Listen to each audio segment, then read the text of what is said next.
Jadi selama 2 minggu ini saya belajar materi modul 1.4 tentang budaya positif. Ya, jadi saya awali dengan aktivitas belajar dengan materi mulai diri. Kemudian pada bagian itu saya belajar hal-hal yang berdasarkan pertanyaan-pertanyaan pemantik yang disajikan di LMS. Kemudian selanjutnya pada tanggal 12 Agustus hingga Selasa 16 Agustus 2022 saya melanjutkan aktivitas eksplorasi konsep. Ya, jadi pada tahap itu saya banyak belajar bersama fasilitator dan rekan-rekan guru CGP, ya, tentang konsep disiplin positif. Kemudian nilai kebajikan, teori motivasi, keyakinan kelas, dan kebutuhan dasar manusia, hingga posisi kontrol dan segitiga restitusi. Nah, jadi pada tanggal 20 sampai 22 Agustus saya berkesempatan untuk melaksanakan praktik restitusi pada murid saya.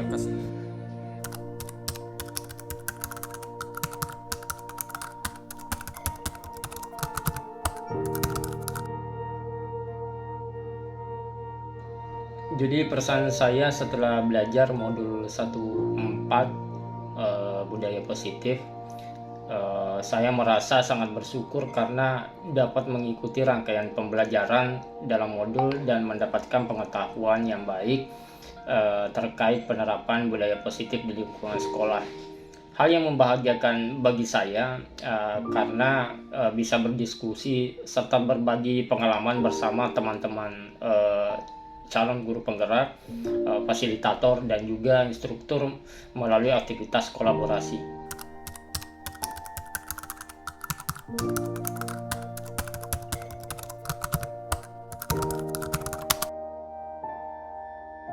Setelah mempelajari modul 1.4 budaya positif ini, saya memperoleh banyak pembelajaran. Di antaranya, saya memahami tentang pentingnya disiplin positif, kemudian mampu menumbuhkan motivasi intrinsik pada murid. Kemudian saya bisa memahami perbedaan hukuman, penghargaan, konsekuensi, dan restitusi. Selain itu saya juga bisa memahami tentang keyakinan kelas yang berpihak pada murid dan mempraktekannya langsung untuk membuat keyakinan kelas bersama murid-murid saya. Kemudian mengerti akan kebutuhan dasar dan perilaku murid. Kemudian saya juga sudah bisa melakukan posisi kontrol, menyesuaikan posisi kontrol dalam menyelesaikan permasalahan murid. Kemudian bisa mengimplementasikan langkah-langkah segitiga restitusi yang mendorong murid untuk mencari solusi dan memperbaiki masalahnya.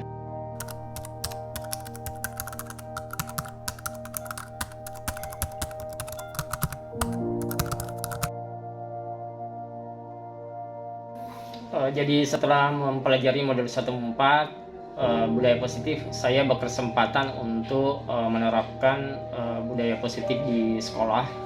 Jadi adapun langkah-langkah yang saya lakukan, yang pertama, taat persiapan. Jadi saya menyampaikan kepada kepala sekolah terkait rencana program diseminasi budaya positif, maksud dan tujuannya, kemudian target atau sasaran yang ingin dicapai, kemudian program aksi nyata dan dampaknya bagi lingkungan sekolah. Dan alhamdulillah apa yang saya sampaikan mendapat respon positif dari beliau sebagai kepala sekolah. Jadi bersama rekan CGP yang lain, saya akhirnya mendapat restu untuk melaksanakan kegiatan diseminasi tersebut. Setelah menyampaikan maksud dan tujuan, saya menyiapkan segala sesuatu yang terkait administrasi atau persuratan. Jadi saya menyiapkan undangan kepada rekan-rekan sejawat, kemudian melampirkan jadwal diseminasi, peserta diseminasi, dan tidak lupa saya juga menyampaikan outline atau ringkasan materi diseminasi tersebut. Hal ini saya lakukan dengan tujuan memberi kesempatan kepada calon peserta diseminasi untuk mencari referensi terkait budaya positif dan sebelum dilaksanakan program diseminasi. Secara intens saya juga berkomunikasi dengan rekan sejawat baik melalui sosial media ataupun tatap muka langsung, bertukar informasi terkait maksud dan tujuan dilaksanakan program diseminasi tersebut.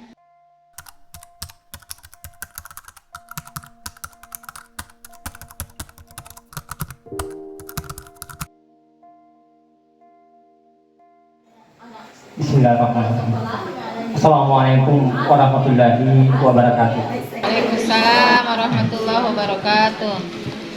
Syukur kita panjatkan hadirat Allah Subhanahu wa taala atas hidayah dan taufiknya. Hari ini kita berkumpul bersama-sama di tempat ini guna melaksanakan diseminasi budaya positif. Salam dan salam semoga tercurahkan kepada Nabiullah Muhammad SAW, pada keluarga, sahabat, dan umatnya hingga yaumul qiyamah. Yang kami hormati Bapak Kepala UPT SMK Negeri 1 Sopeng, yang saya hormati rekan saya di CGP Bapak Amir Mahmud, kemudian Bapak Ibu rekan tenaga pendidik UPT SMK Negeri 1 Sopeng. Sebenarnya awalnya saya sama Pak Amir inisiatifnya untuk diseminasi ini akan dilaksanakan pada bertepatan dengan pelaksanaan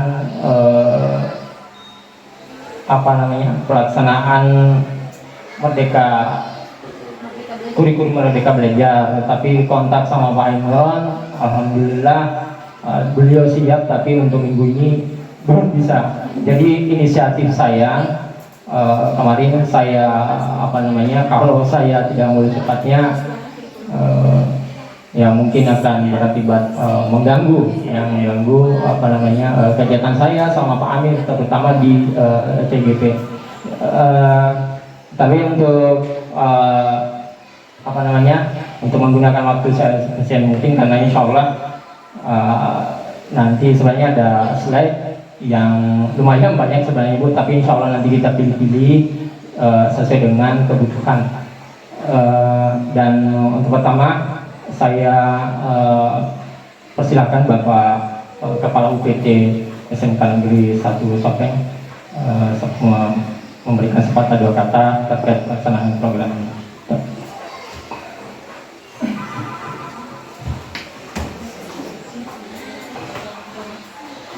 Bismillahirrahmanirrahim.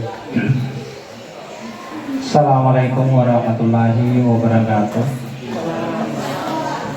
Alhamdulillah wa syukurillah, mari kita secara senantiasa mengucapkan syukur kehadirat Allah Subhanahu wa taala, di mana pada siang hari ini kita masih diberi kekuatan, kesehatan untuk hadir secara bersama-sama di ruangan ini dalam rangka untuk mengikuti suatu kegiatan seperti yang tadi disampaikan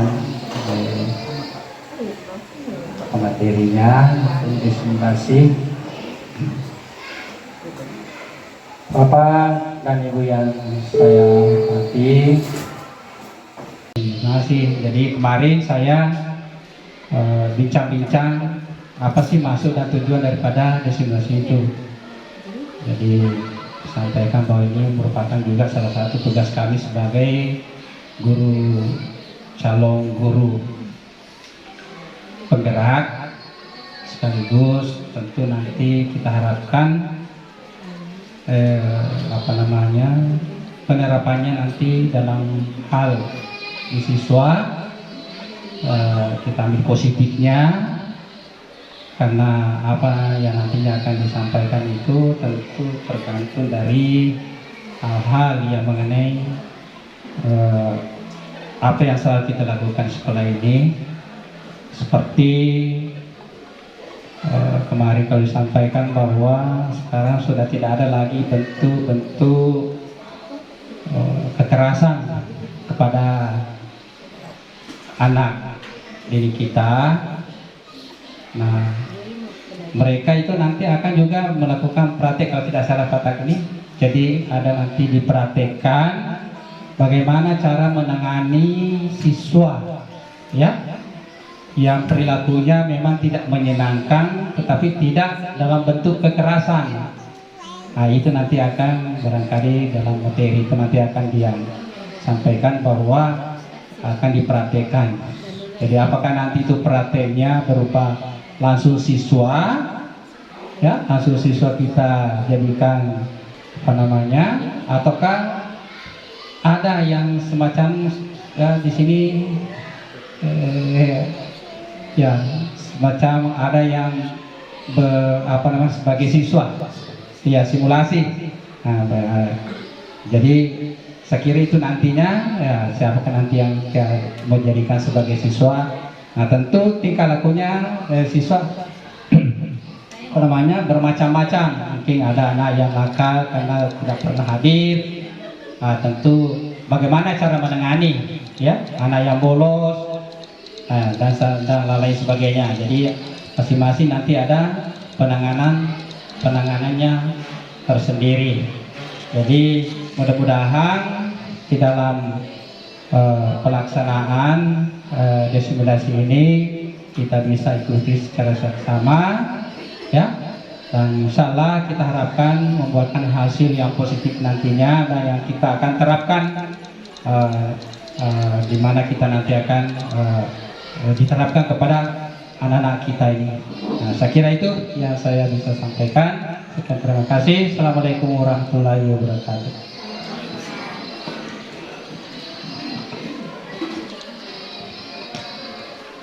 Sebagai pengantar juga dari saya bahwa kemarin PP kami datang di sini minggu lalu, sebagaimana kita lihat waktu kita pelatihan, dan mereka jujur kepada kami bahwa salah satu pembeda kami dengan angkatan mereka yang angkatan pertama adalah materi ini, materi budaya positif. Di angkatan mereka itu belum dapat namanya budaya positif. Jadi ini adalah spesial. Mungkin Dato mulai dari angkatan berapa ada budaya ini, materi ini. Nah, saya sepikiran dengan Pak Wiwir bahwa materi ini kalau kami cerna hanya berdua, rasa-rasanya mubazir, tidak disebarkan kepada teman-teman. Itu bagusnya disampaikan kepada semua teman-teman. Jadi untuk kali ini karena Pak Wiwin yang menyampaikan slide 1 sampai 10, saya yang jadi moderator. Jadi waktu dan tempat disilakan. Iya, terima kasih pada Bapak Amir. Jadi segera Bapak Ibu saya mulai.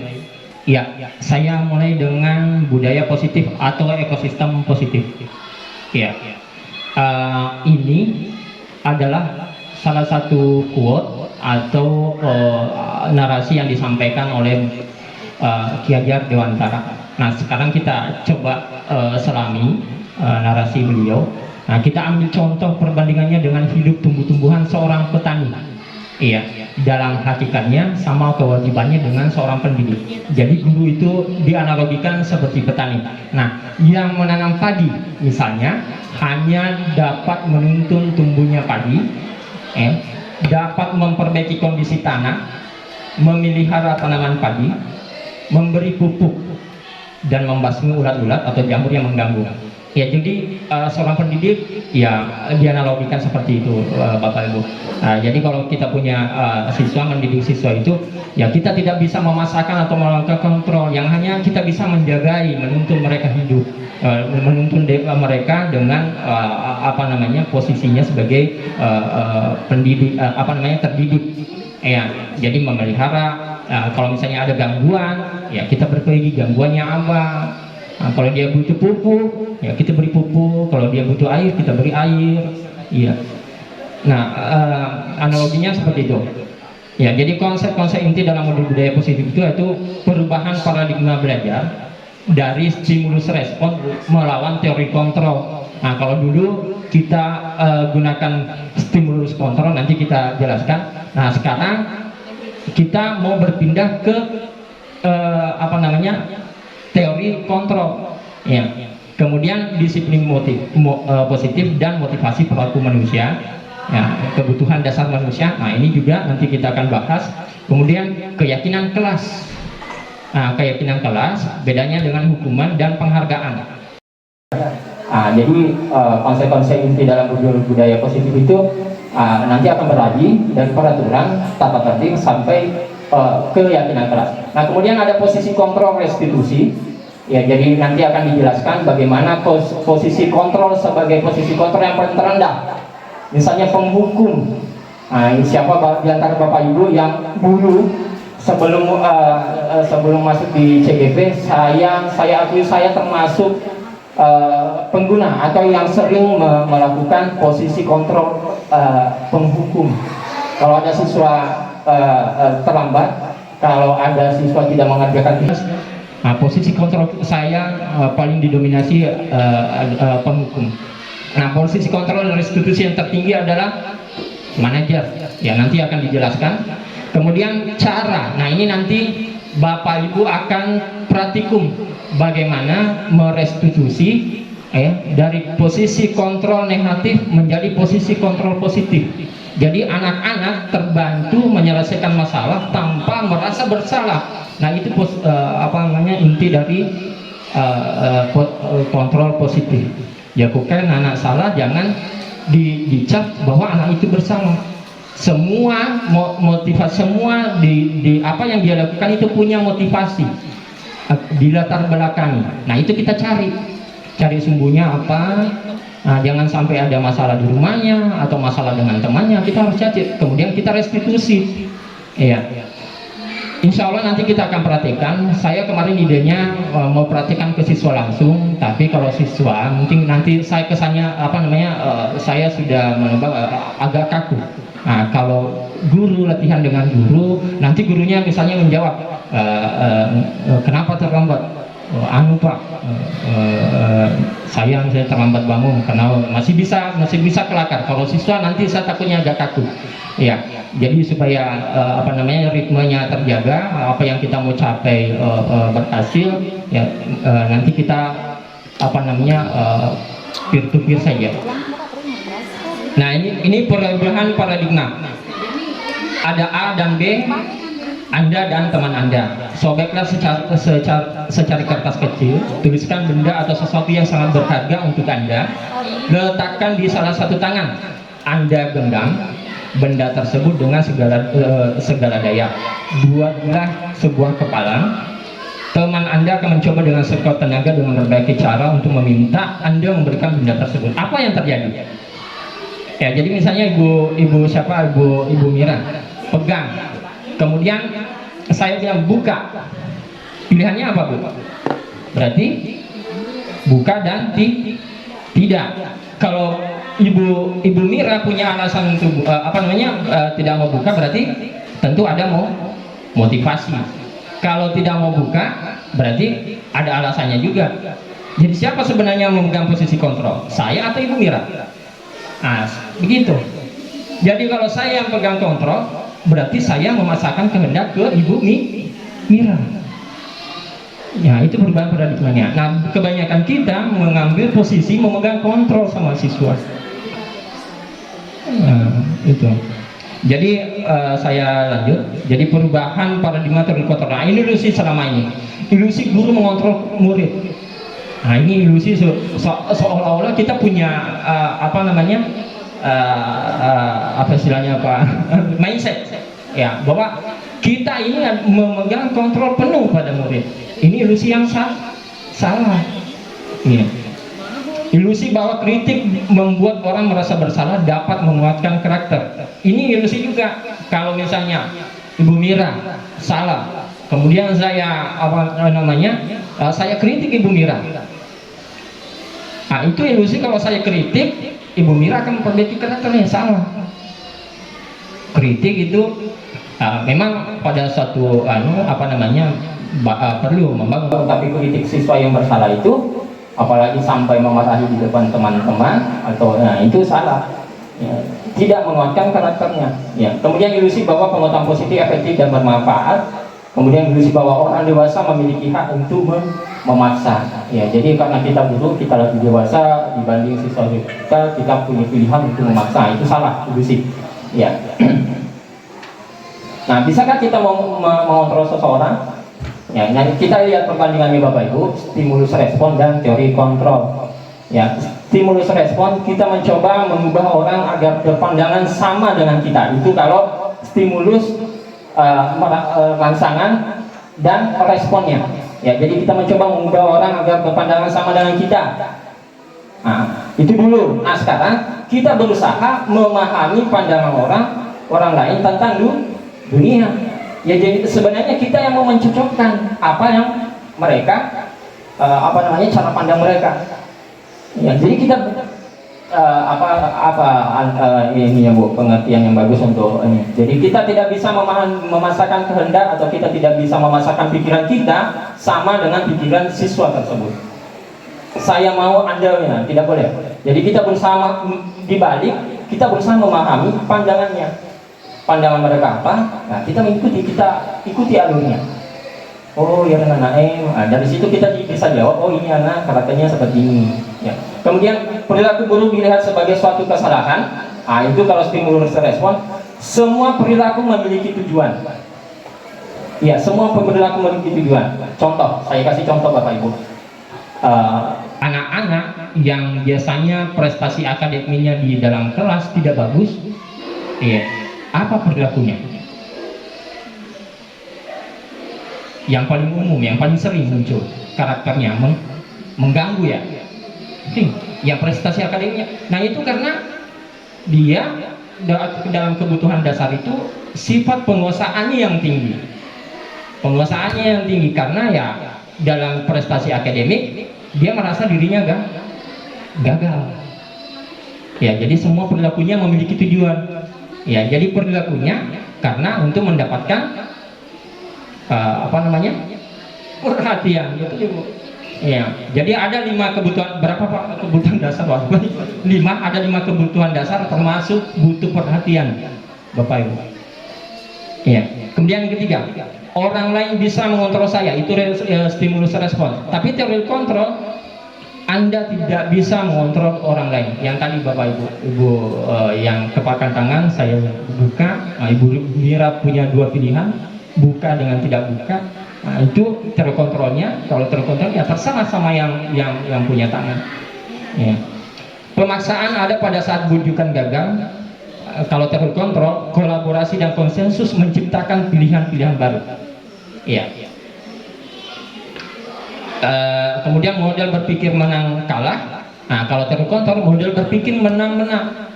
Saya menang sebagai misalnya saya merestitusi, Ibu Mira juga menang. Ya, walaupun Ibu Mira merasa bersalah pada awalnya, tapi setelah direstitusi dengan cara yang baik, Ibu Mira tidak akan merasakan kesalahannya. Yang ada malah muncul motivasi intrinsik. Ya, tertanam motivasinya. Tadi saya pikir saya salah kan sedih, tapi kenapa? Nah, karena kita mengembalikan penyelesaian masalahnya kepada anak yang bersangkutan. Iya. Ya, jadi sampai mana? 9 ya. Sudah 8. Disiplin berasal dari kata Latin belajar, makna asal ini saya skip saja Bapak Ibu. Iya, makna kata disiplin. Nah, ini teori motivasi perilaku manusia. Jadi teori motivasi perilaku manusia untuk menghindari ketidaknyamanan atau hukuman. Ya, itu motivasi eksternal.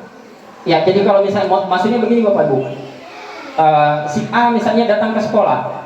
Kemudian dia pakai sepatu warna putih. Ya. Jadi motivasinya untuk menghindari ketidaknyamanan atau hukuman. Ya, jadi maksudnya apa yang akan terjadi apabila saya tidak melakukan itu ya dia pikir. Dia pikir, kan sepatu bolong. Saya mau pakai sepatu hitam karena kalau saya tidak pakai sepatu hitam, saya pasti dihukum. Motivasinya apa?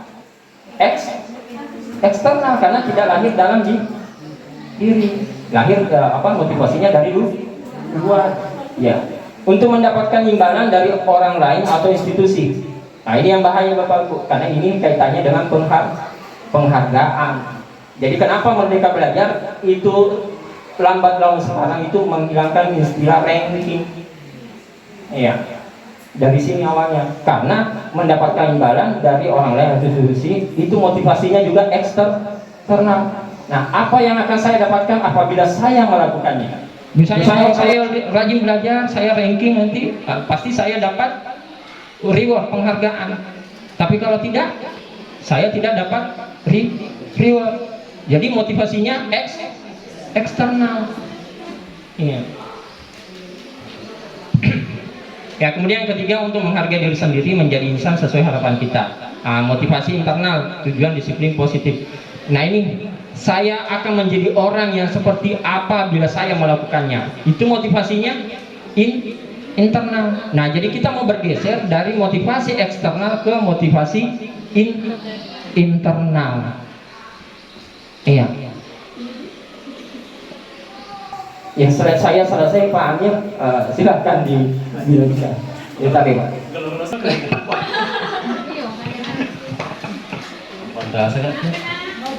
Merdeka. Oke. Ya. Jadi sudah jelas tadi bahwa motivasi eksternal dan motivasi internal. Eksternal itu dari luar, datangnya bukan dari kita. Kalau internal itu motivasi muncul, keinginan muncul, dorongan muncul dari kita sendiri. Bahkan misalnya eksperimennya bahwa misalnya begini, kadang dulu itu ada metode pembelajaran yang kira-kira begini, ada gula-gula di depan meja kita. Anak-anak sekalian, siapa yang kira-kira bisa menjawab ini? Bapak akan kasih hadiah gula-gula. Itu reward. Jadi keinginannya itu termotivasi oleh eksternal dengan iming-iming gula-gula. Itulah kemudian Merdeka Belajar ini mencoba untuk dihilangkan. Karena kalau saya bahas aku dengan dari dulu dari orang tua, bahasa orang tua kepada saya itu, nah itu jema-jemangi, ekologi isuruang, masuk satu zaman. Kok boleh lalai jamir jema-jemangi, melemak tuh, kira-kira seperti ini filosofinya, sama, gitu. Nah, itulah yang mungkin mencoba untuk dikembangkan oleh Merdeka Belajar. Oke, slide selanjutnya dimulai dari peraturan kelas. Ya, budaya positif itu adalah lingkaran terluar di mana tercipta dari peraturan kelas, kemudian keyakinan kelas, lingkungan positif dan budaya positif. Peraturan kelas itu misalnya begini, kita tidak boleh telat. Datangnya jam 7.15 misalnya, itu peraturan. Terus kemudian yang membedakan peraturan dengan keyakinan adalah ketika misalnya semua elemen dalam satu kelas itu meyakini bahwa oh iya, itu kalau kita datang sebelum jam 7.15 itu sesuatu kegiatan yang baik, positif, dan kemudian disepakati bersama. Nah itulah kemudian menjadi sebuah keyakinan, meyakini bahwa itu adalah sesuatu yang baik. Maka disebutlah menjadi keyakinan. Sama filosofinya tadi. Selanjutnya akan dilanjutkan oleh Pak Muhammad tadi. Dengan ini disilahkan. Saya tarik dulu ke sini sebentar Budi, sebelum saya jadi mundur ke dulu sedikit, kayak ketapel. Jadi kita mundur, baru kita ini lagi bergerak. Begini Bapak Ibu, saya mau bertanya mengenai 5 kebutuhan dasar manusia ini. Apa yang terjadi bila salah satu kebutuhan dasar manusia ini tidak terpenuhi? Siswa tidak seimbang. Oke. Iya. Jadi ya. Jadi Bapak Ibu, Jakumi taki matu karakter yang sudah lain-lain di dalam kelas bisa ditanyakan. Jadi bisa disentuh, mungkin saja kesenangannya, dia tidak dapat kesenangannya, mungkin saja kebebasannya ke dalam itu misalnya apa terlalu dikontrol, ya, bisa saja penguasaannya yang hilang, atau bisa berarti dia cinta kasih tidak terpenuhi. Nah, kalau ini biasanya cinta kasih itu rasa memiliki dan memiliki itu biasanya, inilah kenapa orang tua punya peran di sini. Banyak-banyak kasus ya kita karena dia kehilangan di situ. Ya, makanya Bapak Ibu, ya kalau dapat siswa bermasalah kontrol bukan kontrol, maksudnya kapal kesing, tolong perhatikan yang ini kebutuhan dasarnya itu dulu. Coba bayangkan Bapak Ibu, ya ku letuni sekolah, kenapa engkau kena sudah ada perbuatannya yang menyimpang, ternyata penyebabnya adalah cinta kasih dan rasa memiliki dan dimiliki itu yang hilang. Terus tiba-tiba mau kita tambah masalahnya. Bagaimana kira-kira persoalan Bapak Ibu? Iya. Nah, saya skip. Jadi Bapak Ibu nanti saya akan perlihatkan video untuk 5 posisi kontrol ini. Jadi tolong diperhatikan, diselami, disimak dengan saksama. Ya, kemudian iya. Oke. Seker. Bermana kita? Bukan skincare, fresh care atau Loki gue bermana teh?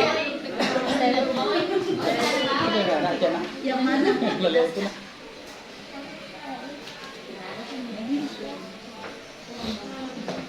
Kata kamu aja.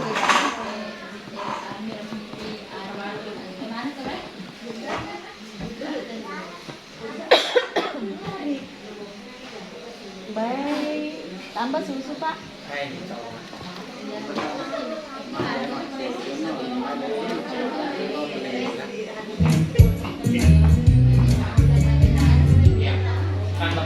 Salam bahagia Ibu dan Bapak guru hebat.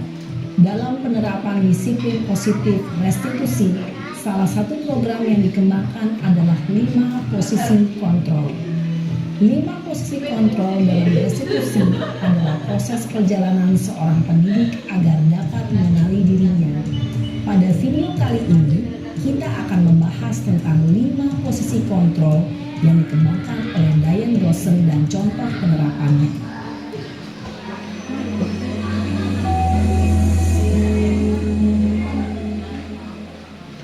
5 posisi kontrol itu adalah 1. Posisi penghukum, 2. Posisi pembuat merasa bersalah, 3. Posisi teman, 4. Posisi pemantau atau monitor, dan 5. Posisi manajer. Untuk lebih memahami kelima posisi tersebut, mari kita saksikan kasus Naren yang terlambat hadir 20 menit di sekolah dan melihat bagaimana kelima posisi kontrol dalam menghadapi masalah tersebut. Ya. Posisi pendukung.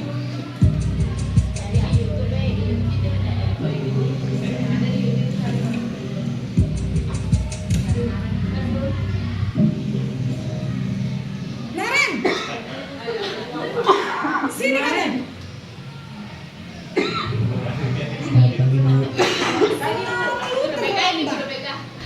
Kamu deh, pasti terlambat. Maaf Bu, saya Apa? Apa coba? Alasan kamu apa lagi? Kapan sih kamu tidak terlambat? Malah sekali ya kamu jadi.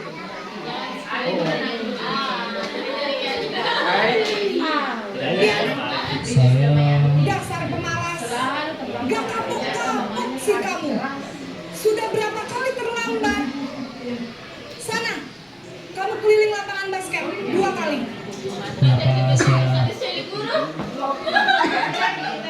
Guru olahraga ini. Guru olahraga itu temanku. harus ke lapangan basket Bu? Kenapa? Kamu melawan ibu.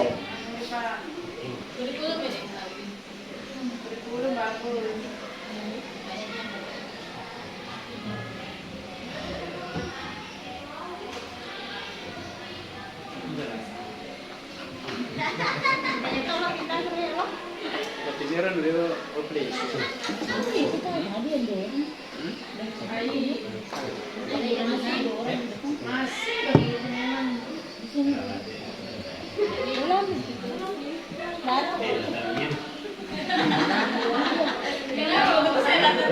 Berani-beraninya jawab. Sudah terlambat, masih berani jawab pula. 15. Sekarang keliling lapangan basket 5 kali sekalian. Biar kapok. Cocok lu lagi. Pergi sana ke lapangan basket. Kayak gini. Posisi penghukum biasanya berbicara dengan nada tinggi, menghardik, menunjuk-nunjuk, menyakiti, dan menyindir. Hukuman bisa berupa fisik maupun psikis. Ibu dan bapak guru hebat. Dampak yang terjadi pada murid ketika guru berada pada posisi penghukum adalah murid cenderung akan memberontak, bahkan menyimpan dendam. Pakai gelas. Pakai gelas. Pakai gelas mana? Dicampur. Pakai gelas. Yang kedua tuh. Ulangi.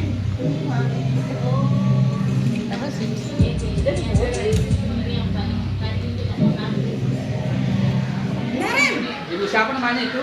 Ada nama bapak namanya, coba dibaca. Ibu Beta. Selamat pagi Bu. Naren. Kamu kenapa terlambat lagi, nak? Ya Tuhan, Naren. Kamu senang ya bikin ibu susah ya? Kalau kamu terlambat lagi, nanti ibu yang ditegur bapak kepala sekolah, nak. Disangka ibu tidak bisa membina kamu. Duh, gimana ini? Maaf Bu. Duh, Gusti Naren. Kamu suka ya kalau ibu ditegur bapak kepala sekolah? Terus, sekarang ibu harus tulis apa ini di buku absen? Ini kamu sudah sering terlambat loh. Ibu harus apa coba? Maaf Bu. Maaf sekali. Ya sudah, lain kali jangan bikin ibu susah lagi ya nak ya. Ibu tidak akan kuat lagi kalau kamu begini terus. Bisa jantungan kalau ibu ditegur bapak kepala sekolah. Kembali amat karena biar apa? Maaf ya Bu. Maaf sekali. Bersabar gitu. Oh, ya namanya solusinya di Posisi pembuat rasa bersalah berbicara dengan nada masih salah. tenang, Iya. Kalau cenderung lebih lembut. antara itu. Namun kata-kata yang diutarakan membuat murid merasa menjadi orang yang gagal, memandang buruk dirinya sendiri, merasa tidak berharga, dan tidak sanggup membahagiakan orang lain. Ketika guru mengambil posisi pembuat rasa bersalah, murid akan menganggap dirinya yang bersalah dan ia akan menyimpan emosi negatif tersebut di dalam dirinya.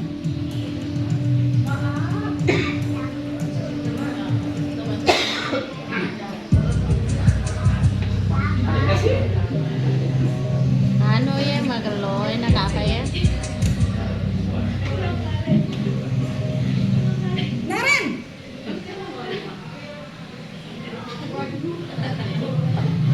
Selamat pagi Bu.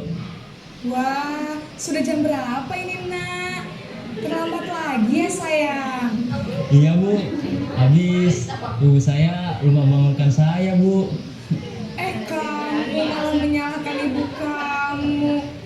Kamu bukannya anak yang larinya paling kencang. Kok terlambat sih? Iya Bu. Saya memang terlambat bangun tadi.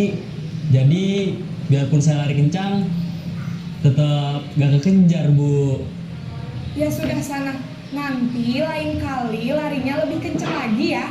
Biar gak terlambat lagi. Bikin seneng ibu. Demi ibu. Bisa kan? Bisa lah Bu. Ya sudah sana masuk kelas. Ibu beresin urusan absen kamu. Kamu ini ada-ada saja. Ini bahayanya karena ketergantungan. Dalam posisi teman, guru berbicara dengan nada suara ramah, akrab, cenderung bersenda gurau untuk menjaga suasana tetap santai. Murid akan merasa senang, aman, dan akrab dengan guru. Identitas yang tercipta adalah identitas sukses atau berhasil. Namun, perlu diingat, karena ini masih dorongan eksternal, maka ada faktor ketergantungan dari murid kepada orang tertentu. Di sini guru absennya, sehingga di lain waktu Murid bisa berperilaku baik, namun hanya kepada orang-orang tertentu saja.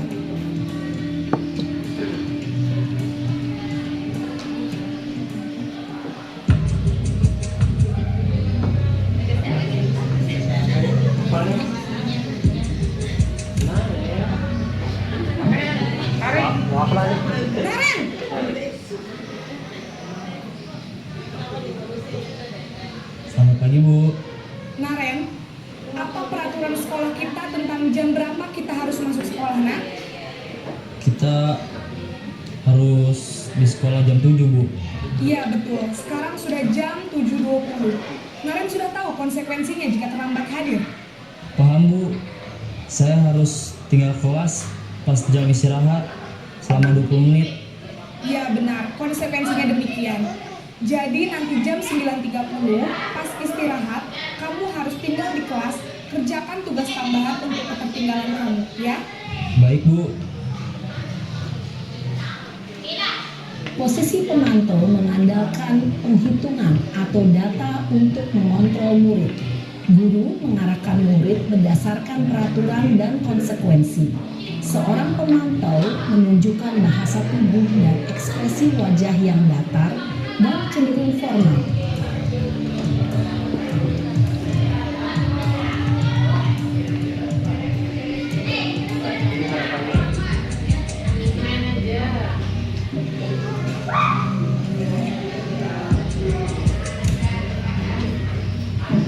Masih salah itu tadi. Naren, Sebenarnya dia sudah bergeser ke posisi kontrol hampir nih. Saya sedikit Selamat pagi, Bu. selamat pagi Naren. Maaf, Bu. Saya terlambat. Iya, sekolah masuknya jam 7, sekarang sudah jam 7.20. Jadi sekarang bagaimana ini Naren? Maaf, Bu. Saya lupa setel alarm saya semalam. Baiklah, menurut kamu, keyakinan sekolah yang mana yang perlu kamu tingkatkan? Menghargai diri sendiri dan orang lain mungkin, ya, Bu. Setuju. Jadi, Ada Sheila tadi sih ini itu. prinsip saling menghormati tersebut? Iya, Bu. Ada tadi sih. Saya meyakininya. Apakah Naren bersedia memperbaiki masalah keterlambatan ini?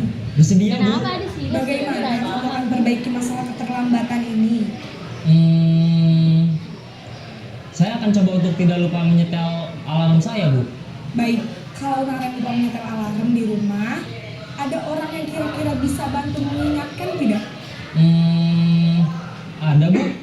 Kakak saya, Kak Emma. Ada lagi selain Kak Emma? Selain Kak Emma, ada ibu saya. Baik, jadi yang mengingatkan Naren adalah Kak Emma dan ibu kamu ya? Kira-kira akan mulai setel alarm kapan nih Naren? Setelah pulang sekolah, akan segera saya lakukan. Baik, jadi Naren akan setel alarm untuk bangun besok pagi dan akan diingatkan oleh kakak dan ibunda Naren ya. Ada lagi yang mungkin perlu dilakukan Naren agar tidak terlambat bangun lagi. Tidak ada, Bu. Baik Naren, terima kasih untuk kerjasama kamu. Sekarang kamu perlu kembali ke kelas untuk belajar. Baik, Bu. Terima kasih. Posisi manajer adalah posisi kontrol yang disarankan untuk membimbing murid memiliki sikap disiplin yang positif, yaitu murid yang mandiri, bertanggung jawab, dan dapat memecahkan masalah. Tujuan dari posisi ini adalah agar murid dapat berefleksi atas tindakannya. Guru akan membantu sebagian pertanyaan-pertanyaan bermakna, sehingga membuat murid dapat belajar dari kesalahannya dan mencari sebuah solusi untuk menyelesaikannya. Ibu dan bapak guru hebat, setelah mengamati adegan kelima posisi kontrol tadi, kira-kira Iya. Bapak Ibu, apa yang bisa kita petik dari tayangan tadi? Kalau langsung saja Budi dari posisi manajer, apa yang bisa Ibu ini Bapak Ibu temukan di posisi manajer tadi? Jadi, Mengontrol. iya, motivasi, motivasi intrinsik Budi. Iya, ya. Jadi, nah tadi Bapak Ibu sudah lihat tayangannya. Ya, posisi manajer itu membantu siswa untuk meyakini keyakinan positif apa yang dia yakini, kemudian bagaimana dia menyelesaikan masalah, menyelesaikan sendiri masalahnya tanpa merasa bersalah dengan apa yang dia kerjakan. Ya, tadi kan dia itu sebenarnya salah dalam posisi sebenarnya kalau kita mau sebut dia salah, ya salah sebenarnya. Tapi kalau menyebut dia salah itu tidak membantu. Iya, karena posisi kontrolnya, ya kita membuat dia posisi kontrol negatif kalau kita memilih bukan posisi manajer. Ya, coba kita lihat dari sini. Ini identitas gagal, penghukum, pembuat orang merasa bersalah. Jadi kita melabeli sebenarnya siswa kita gagal. Ya. Kalau di sini, ini sudah identitas berhasil atau sukses. Ya. Tapi kontrolnya masih luar. Ini identitas berhasil sukses, tapi kontrolnya motivasi intrinsik, kontrol dari diri. Iya. Ya, nanti Pak Amir bisa tambahkan. Jadi sekarang kenapa tidak?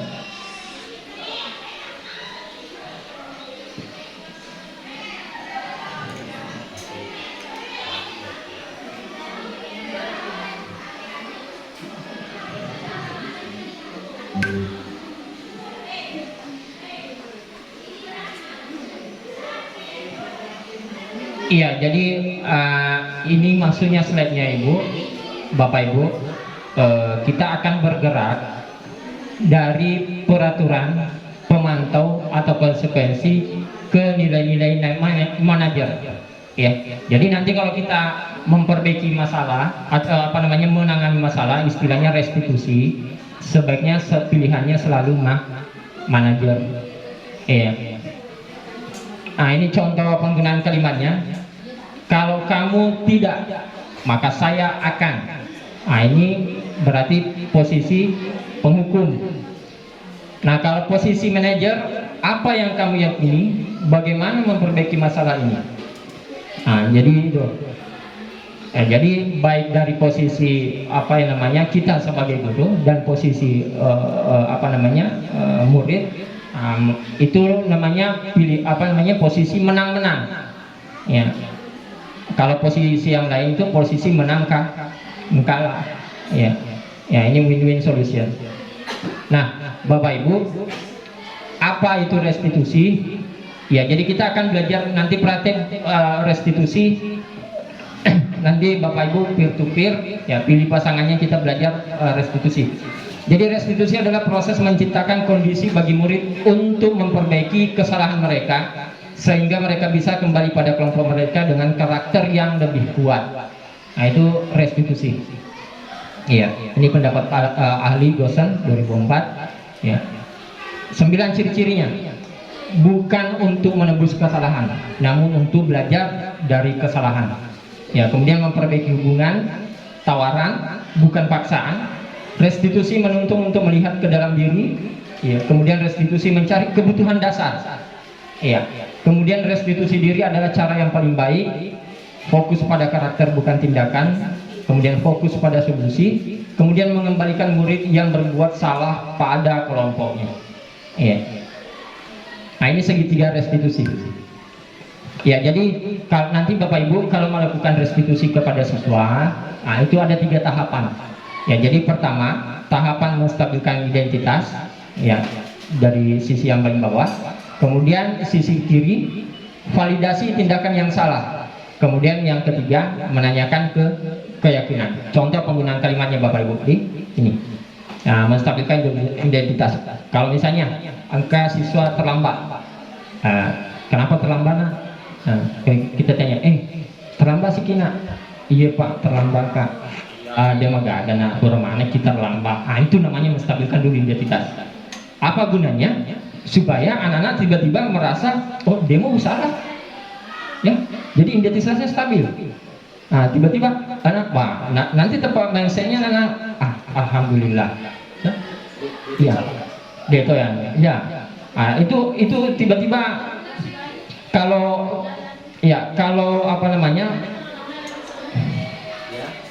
ceritakan tadi. Belum selesai Bu. Ada. Nah, di sini nanti. Di sini Bu. Iya. Jadi kalau dia terlambat, nah, setiap orang pasti pernah melakukan kesalahan. Atau ya tidak apa-apa nah, kamu bukan satu-satunya yang terlambat. Nah itu, menstabilkan semua identitas seperti itu. Nah kemudian validasi tindakan yang salah. Nah kalimat-kalimat yang bisa digunakan, kamu tentu punya alasan mengapa melakukan itu. Ada cara yang lebih efektif untuk mendapatkan apa yang kamu butuhkan. Nah misalnya di prakeri, terlambat jokan dia kelaporannya. Ya ini saya pernah tugas, ya Amir nanti bisa cerita. Ya kamu tentu punya alasan mengapa melakukan itu. Ya bisa ditanyakan seperti itu. Ada cara yang lebih efektif untuk mendapatkan apa yang kamu butuhkan. Jadi validasi tindakan yang salah. Nanti ada contohnya lagi Bapak Ibu. Kemudian menanyakan keyakinan. Ya ini yang posisi restitusi terakhir. Nah, jadi kalau misalnya sudah distabilkan identitasnya, kemudian validasi tindakan yang salah, kemudian nilai-nilai apa yang telah kita menanyakan keyakinan. Ya, jadi anak-anak setelah dua proses ini harus tetap ditanyakan ini Bu. Kasarnya kita menanyakan seperti ini. Kalau begitu, yang seperti apa yang kamu yakini? Bagaimana sebenarnya yang kamu yakini? Nah itu restitusi terakhir, menanyakan keyakinannya. Nah ini kuncinya Bapak Ibu. Kalau Bapak Ibu tidak tanyakan, berarti tidak ada motivasi intrinsiknya. Nah jadi harus sampai ketiga ini. Jadi pertama menstabilkan identitas dulu fungsinya supaya orang yang salah tidak merasa benar-benar salah. Iya. Nah, kemudian validasi tindakan yang salah. Ya mereka harus sadar ya bahwa yang dia lakukan sebenarnya itu salah, tapi harus diperbaiki. Nah, itu validasi tindakan. Ya. Kemudian menanyakan keyakinan. Kalau begitu, mana yang menurutnya seperti apa yang bagus menurut kamu? Nah, itu Bu.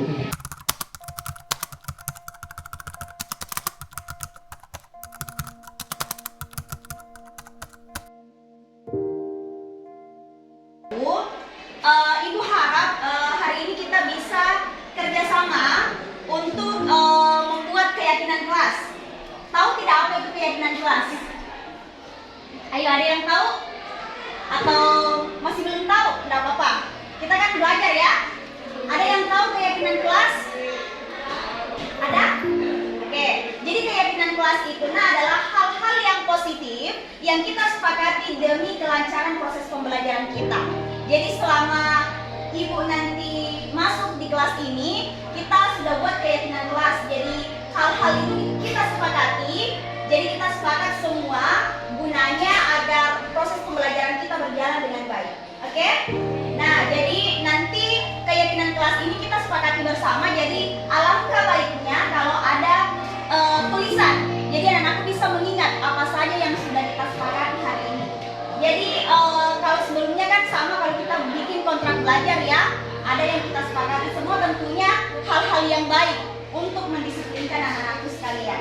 Nah, ada yang bisa mungkin Ibu minta untuk dampingi Ibu menulis yang keyakinan kelas hari ini. Bisa membantu Ibu untuk menulis keyakinan kelas hari ini? Ayah, silakan Nak. Oke. Sepakat untuk menjalankan keyakinan kelas yang sudah kita buat bersama. Jadi seperti yang Ibu katakan tadi Nak, keyakinan kelas ini adalah hal-hal yang sifatnya berbau positif. Jadi kalau positif berarti itu adalah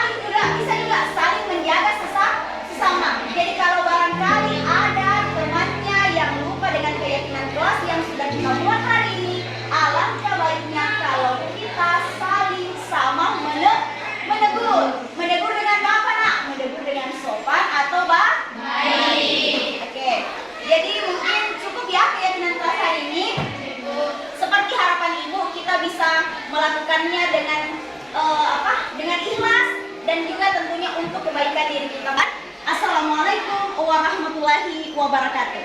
Waalaikumsalam warahmatullahi wabarakatuh. Belajar tepat waktu, berbicara sopan, berpakaian rapi. Sholat tepat pada waktunya, bersikap sopan.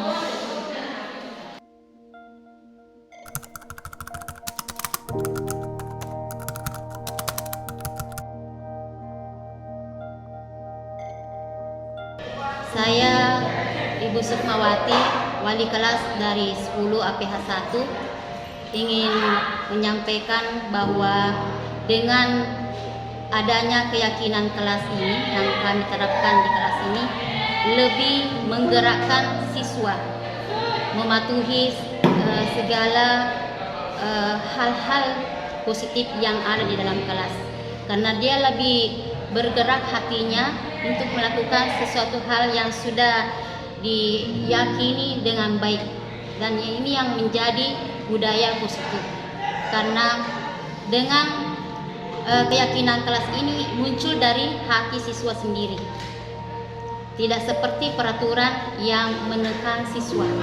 Jadi manfaat dari keyakinan kelas ini, siswa lebih termotivasi dalam belajar, dan dengan dikembangkan sikap-sikap budaya yang positif, maka siswa lebih ramah tamah, disiplin, dan lebih meningkat dibanding sebelum adanya keyakinan kelas ini.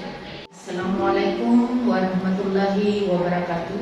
Saya Ibu Rahbia, wali kelas 12 APH 1. Saya sangat bersyukur sekali dengan diterapkannya keyakinan kelas di setiap kelas, karena keyakinan kelas ini adalah merupakan pernyataan yang universal, yang berupa kalimat yang positif, yang bisa diterapkan di dalam setiap kelas. Kenapa perlu keyakinan kelas? Keyakinan kelas perlu di setiap kelas atau sekolah, karena ini akan memunculkan motivasi intrinsik siswa. Kemudian disiplin terhadap keyakinan kelas akan menimbulkan kesadaran kepada siswa secara positif, sehingga kesadaran ini nanti akan memotivasi siswa untuk membentuk karakter yang lebih baik. Kemudian dilihat dari adanya keyakinan kelas yang diterapkan di kelas, ini sudah memberikan gambaran dan perubahan yang sangat positif. Yang pertama, kedisiplinan siswa mulai berubah. Yang kedua, kepatuhan siswa terhadap aturan-aturan kelas atau sekolah sudah mulai ada peningkatan. Kemudian yang ketiga, masalah kebersihan di sekolah maupun di luar di sekolah, di dalam kelasnya dan di lingkungan sekolahnya sudah mulai diperhatikan. Demikianlah mengenai apa yang diterapkan di keyakinan kelas itu sangat membawa perubahan kepada siswa. Terima kasih. Dulu saya punya anggapan bahwa peraturan tata tertib sudah final. Ternyata anggapan tersebut salah. Sebagai siswa, kami lebih cocok dengan keyakinan kelas, karena kami menjalankan hak dan kewajiban kami sebagai murid dengan menggunakan motivasi yang tumbuh dari dalam keyakinan kami, tanpa intervensi ataupun paksaan dari luar, baik dari guru maupun aturan-aturan tertulis yang sifatnya mengikat.